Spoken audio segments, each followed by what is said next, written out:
India's affirmative action policy in the spotlight this evening. After days of protests in the northern state of Haryana, which left 19 people dead, the angry Jat caste could only be pacified by the promise of more government jobs and university positions. Now, the anger strikes at the heart of India's identity. Since the country's independence, the constitution has guaranteed job and school quotas for the lowest castes. The idea was to fight centuries of discrimination. But now several communities are fighting to be categorized as backward so that they too will get better treatment from the government. Is the affirmative action system in India broken? That's the question that we're putting to our guests this evening. Gaurav Khatri is with us from New Delhi. You're a member of the BJP, the ruling Nationalist Party. Thank you very much for being with us. First of all, do you feel it is time to revamp the affirmative action policy in India? I think what we need to realize is we need to look at the bigger picture here. And we have had these caste equations go way, way back. And what we see here is classically a scene being played out in the public where you have different communities fighting for a piece of the pie. Now, when we look at the history of all this, where it originated, there are some narratives which has to be drawn in this. And what we have to realize is that Congress Party has always been in opposition whenever a big reservation agitation has taken place in India. Be it the agitation in 1990, be it the agitation in Rajasthan, in the state of Rajasthan, or be it the agitation here in Haryana. So I think what we need to realize is that history repeats itself. And with respect to Indian political climate, I think we can safely assume that whenever you see Congress Party being in opposition, we see these kind of protests because our government is working really nicely. It is working for the betterment of the people. We are trying to reach out to each and every community. Hold on, Mr. Khatri, just to make it clear to our viewers, are you saying that the opposition party is somehow exploiting, manipulating caste differences in order to hurt you politically? That is correct. Yes, I totally stand by the statement. We have audio tapes of political advisor to the last chief minister, Mr. Bhupendra Singh Hooda. His political advisor is speaking to people on the telephone, and he's asking them to come out in huge numbers and increase the agitation, take a violent route in the agitation. So it has a lot of it has to do politically rather than being played out between the communities or the caste. Well, in that case, I have to point out, when I was researching this topic, I read a number of opinions that feel that the BJP, your party, the ruling party in India, also exploits caste identity for political gain. Well, as I told you, it depends on where you look at it from, right? So we have definitely, at times, we have given into the popular sentiment of different communities asking us, or different castes asking us for reservations. But we have never tried to initiate any promise to a particular caste or a community that we will be providing reservation once we come into power. On the contrary, whenever you see that we have been forced into a scenario where we have to take an action to seek peace within a particular state, between two communities, between caste, so it all comes down to that. Yeah. All right, let me bring in Vipul Mugdal, who joins us also from New Delhi. You're the director of Common Cause, and you also head the Inclusive Media for Change project at the Center for the Study of Developing Societies. You published an interesting article this week on the absurdity of reservations for the Jat caste. Now, just for our audience that may not be familiar with the Indian political semantics, reservations are essentially the preferential treatment, quotas, affirmative action that the government affords certain castes that it deems are underprivileged. Would you say, following up on what we've just been on our line of questioning with Mr. Khatri, would you say that the democratic game in India, just the game of politics, has actually been, in a sense, furthering divisions between castes in the country? L'esprit de la loi de 1905, c'est pas ça, c'est la liberté de croire. Yeah, that's correct. Mr. Mugdal, can you hear me? Conscience n'entrave pas les règles. Yes, okay. I see there is a major problem going on here. You know, it is not correct for political parties to cry that there is a conspiracy against them. You see, let us assume for a minute that there was really a conspiracy of, say, Congress party in this case.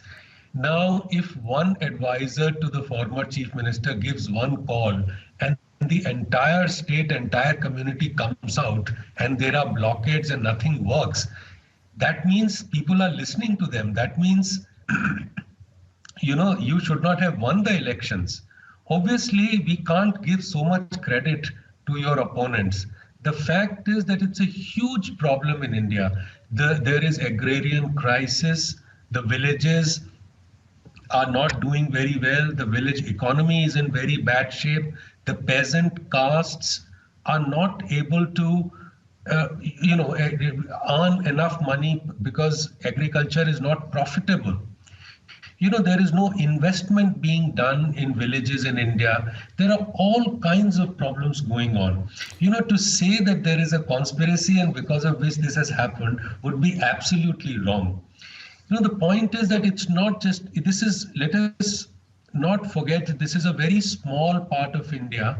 It is close to New Delhi, but this same phenomenon is going on in the entire country. There are Marathas in Maharashtra, in Western India. There are Kapus in Andhra Pradesh, in Southern India. There are Jats in Haryana. There are many other communities in other parts of the country which are in the similar background. Mr. Mugdal, what's surprising from a foreign point of view is that you have castes, communities now fighting to be categorized as backward. Yes, I think it is all for affirmative action. I mean, I think they are in a hopeless kind of situation. There are no jobs. The agriculture is not profitable.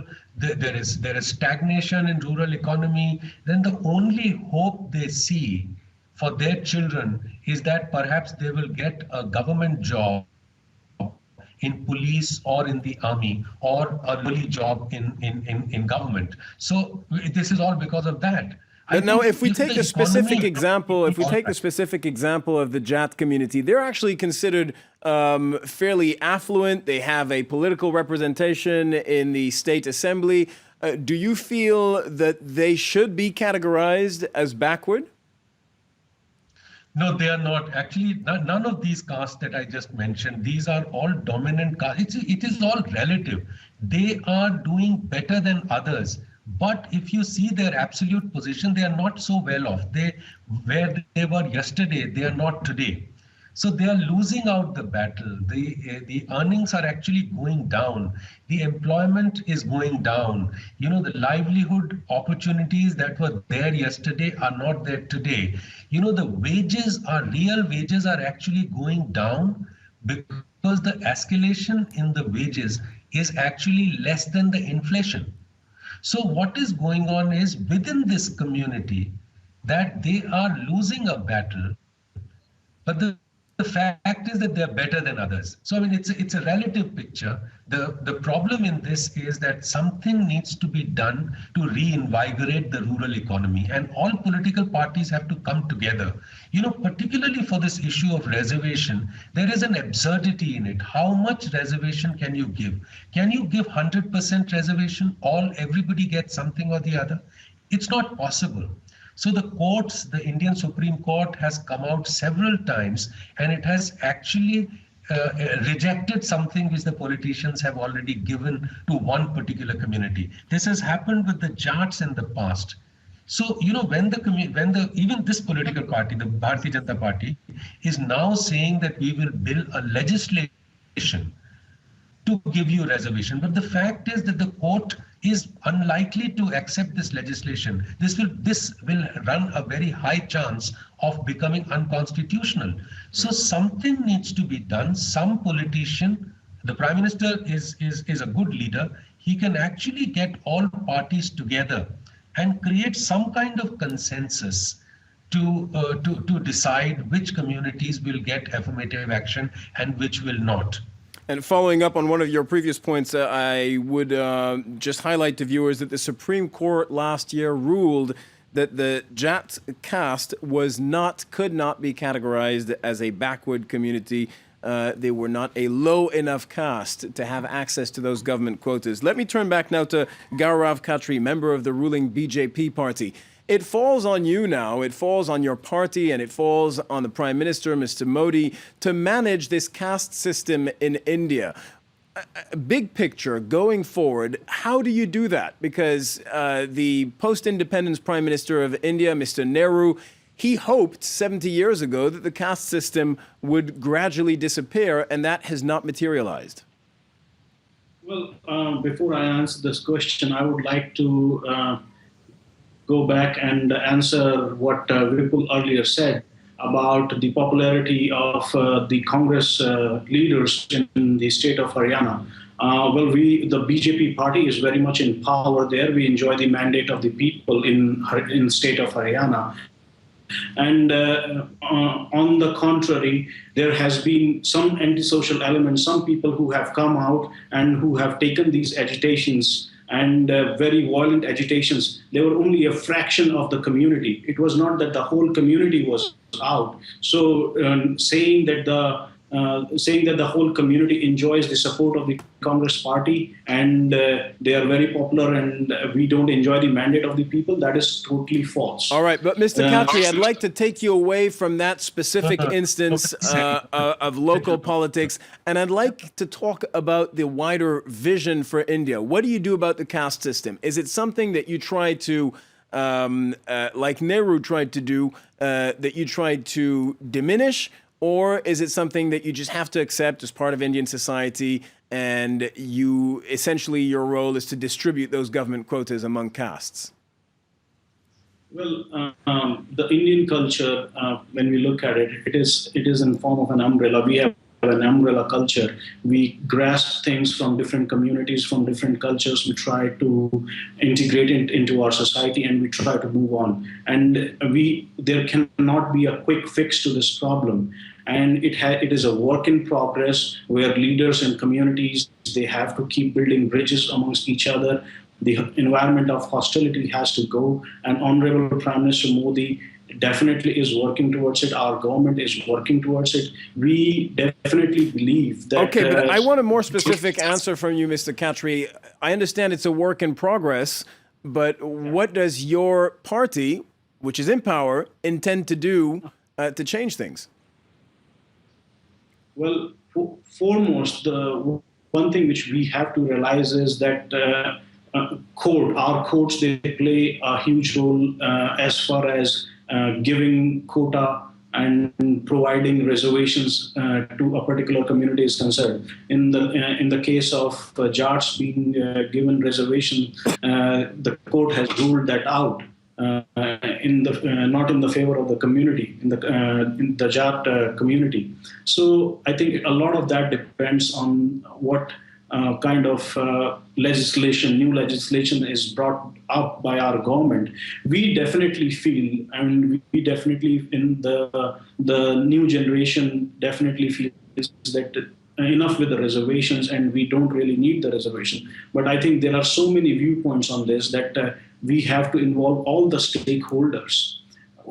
We have to involve, and it's, as I said, it's a work in progress. There cannot be a quick fix to it. We definitely hope to expedite things. We definitely hope to resolve things within the communities. And going forward, even if people have differences, we don't want to see what we have seen in the past few days, that is violent protest, way of life being damaged for everyone. So we don't want to see that in future. Yeah. Vipul Mugdal, your sense of just where things are going in India, do you think that the country should actually put more faith in this caste system, or do you think it's something that's going to slowly disappear and that the public sector, the ruling party, should help this process along? You see, all political parties are responsible, and if they are there, the caste system will never disappear. All political parties are exploiting this. All of them are hoping that they will be able to exploit, the caste system in their favor. And look at the way, even now, I heard the Chief Minister of Haryana to say that we will make up for the losses that people have suffered. Now, what kind of losses? Police stations have been burned down, railway stations have been burned down, water channels have been stopped. The rule of law has been, compromised in every sense. Now, this should not be allowed. Now, all political parties are playing this game. This is extremely dangerous for Indian society in the long run. And I hope that, the sagacity, that the leadership that my other friend was talking about of the new, government now, perhaps I want to see more statesmanship there, but somehow everybody's playing that caste politics. And there is, at least for me, there is no way out right now. Right. Agriculture is unprofitable. Nobody is looking at that. You are not doing anything to make the agrarian crisis improve. You're not doing anything to improve the situation of stagnation in rural economy. There is no investment there. All right. And any welfare for the poor is frowned at. They think that it is subsidy and it should be finished. When subsidies are given to rich, nobody talks about it. But any help to the villager, they think that it is. Vipul Mugdal, thank you very much. I'd like to thank you, and I'd like to thank also Gaurav Khatri, a member of the ruling BJP party, for both of you taking part in the France 24 debate this evening on the caste system in India. It'll be up on our website in no time, france24.com. Thank you very much. Thank you.